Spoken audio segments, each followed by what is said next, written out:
High viewers, ఉదయాన్నే నిద్ర లేచి లేకనే మొత్తం అప్డేట్స్ మొత్తం చెక్ చేస్తూ ఉంటే కన్నడ స్టార్ హీరో దర్శనం సంబంధించి అసలు ఈడే మనిషిరా బాబు అనిపించింది నాకైతే.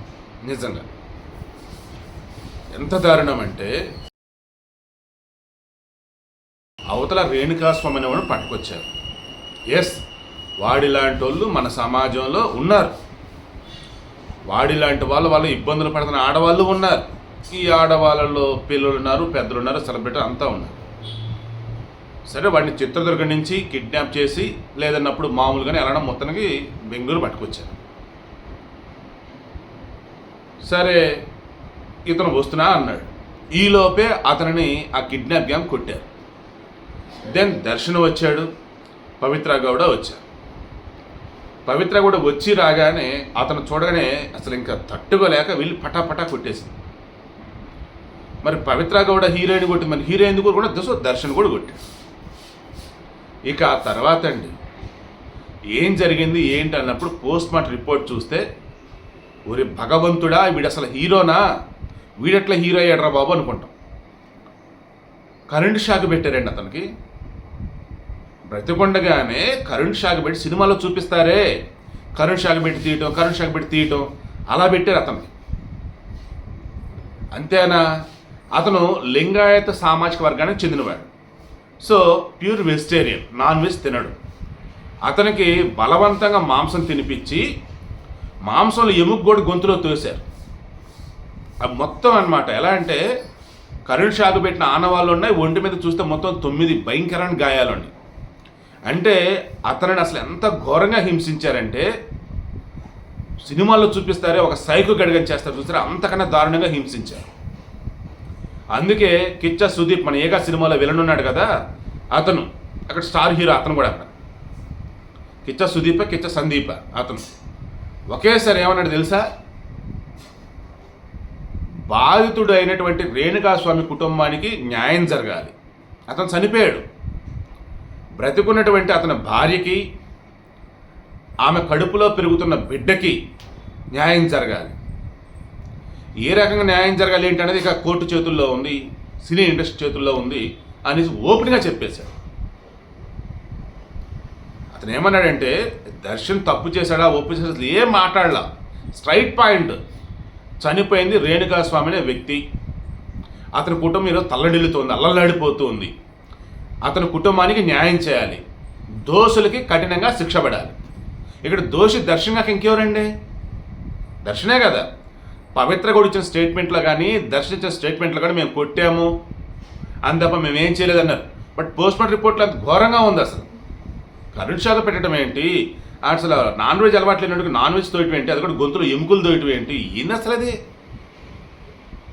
దానికి తోడు తల మీద గట్టిగా కొట్టారు. ఎవరు అంటే ఇదిగో ఇతను దర్శన్. వాడి పైశాచికత్వం అంతా చూపించాడు అక్కడ. సినిమాల్లో అంటే టేకులు రీటేకులు ఉంటూ ఉంటాయి. సినిమాలో వచ్చి హీరో ఏం చేసిన అవతరాలు ఏం చేయకూడదు. ఇక్కడ అలాగే అనుకున్నాడు. అందుకే పాప రేణుకాస్వామిని కట్టేసి ఘోరంగా అట్టా చేశారు.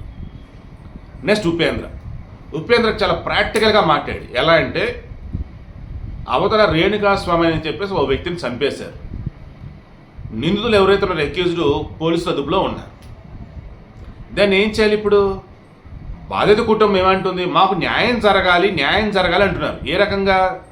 అవతల పట్టుబడ్డవారు ఎవరైతే ఉన్నారో వాళ్ళు వచ్చే సెలబ్రిటీలు, సొసైటీలో మంచి పేరున్నోళ్ళు, ఇటువంటి వాళ్ళ విషయంలో మాకు న్యాయం జరగదు, పోలీసులు చూస్తున్నట్టుగా ఉంటారు, వ్యవస్థ సిస్టమ్ కూడా వాళ్ళకి తగ్గట్టుగానే ఉంటుంది.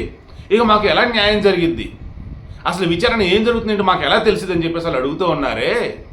ఒకప్పుడంటే ఇంటర్నెట్ లేదు, వీడియో షూట్ చేయటం ఇవేం లేవు. ఇప్పుడు వచ్చేసి ఏంటి, ఇంటర్నెట్ అవైలబుల్ ఉంది, వీడియో షూట్ చేస్తారు.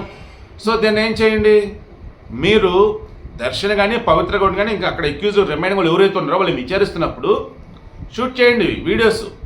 వాళ్ళు ఏం చెప్తున్నారు ఏంటి అని, ఇదిగో అమ్మ ఇది చెప్తున్నారు ఇది అని చెప్పేసి బాధిత కుటుంబానికి మీరు కన్వే చేయండి, అవి చూపించండి. దాని ఒక నమ్మకం అనేది వచ్చింది, మా విచారణ మేము సక్రమంగానే చేస్తున్నామని.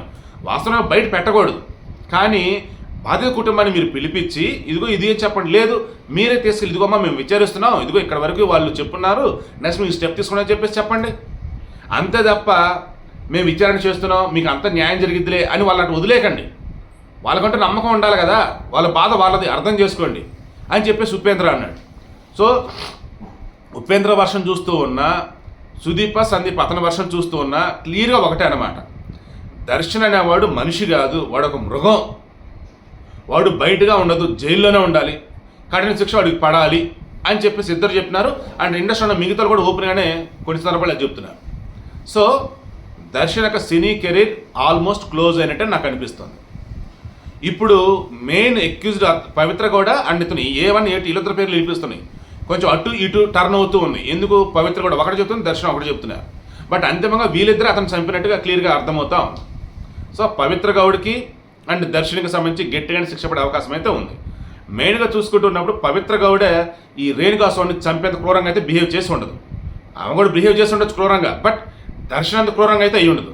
సో దర్శన్కి ఎక్కువ కాలం శిక్ష పడే అవకాశం ఉంది, పవిత్ర గౌడ్కి తక్కువ కాలం శిక్ష పడే అవకాశం ఉంది, రిమైనింగ్ కూడా శిక్ష పడింది. సో కన్క్లూజన్ ఏంటంటే దర్శన్ యొక్క సినీ జీవితం క్లోజ్ అయిపోయింది, అందులో నో డౌట్ నాకైతే అనిపిస్తుంది. సినీ ఇండస్ట్రీ ఇవన్నీ నార్మలే, అతను మరలా బెయిల్ మీద బయటకు వచ్చిన సినిమాలు చేస్తాడు, లేదంటే జైలు నుంచి బయటపడే సినిమాలు చేస్తాడు. సంజయ్ దత్తును మనం చూడలేదా? ఏకంగా దేశద్రోహం, అది ఏకంగా అక్రమ ఆయుధాలు కలిగి ఉన్నాడు. ఇండస్ట్రీ అంటే అంతేనండి, అవసరం ఎంత ఎదవైనా సరే కావచ్చు కాక, వాడు ఖాళీగా ఉన్నాడో వాడు డేట్స్ని మళ్ళీ సినిమా తీసేస్తారు, అదే పబ్లిసిటీ వచ్చింది కదా అంటారు. ఇది కొంతమంది చెప్పే వర్షం. మీరేమంటారు కింద కామెంట్లో తెలియచేయండి.